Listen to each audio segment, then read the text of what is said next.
Zaporizhia, another Russian attack.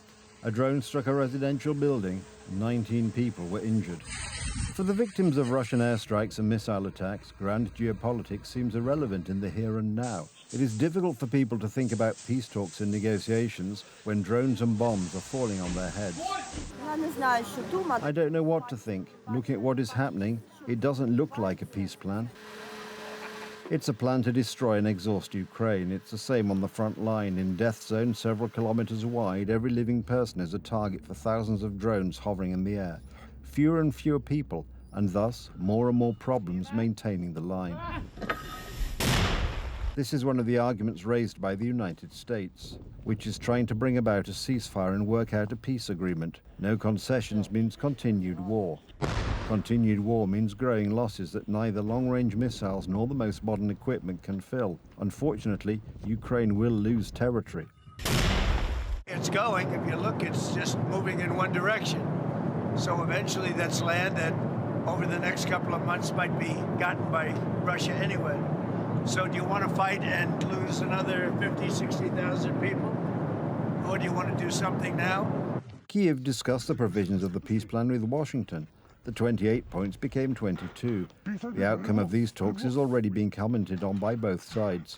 The most important one, President Zelensky, leaves no illusions. Ukraine has on paper what it is able to agree to. Good result from Geneva and from the meetings and talks that took place there. Ukraine has the framework developed by our teams in Geneva.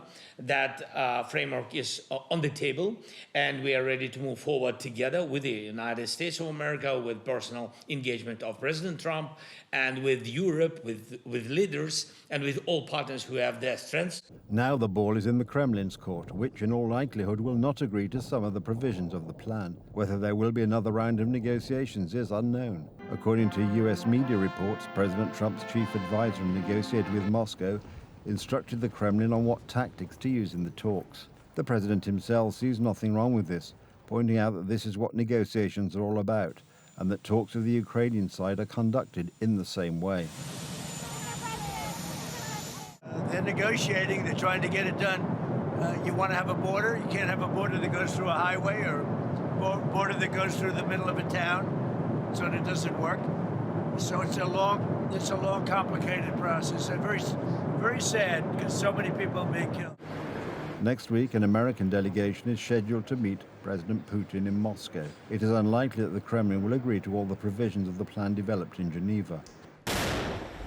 On the other hand, the Americans have sanctions up their sleeve which, contrary to Russian propaganda, are effective.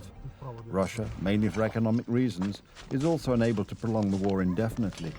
The end of the war will come sooner or later. Быстро, быстро.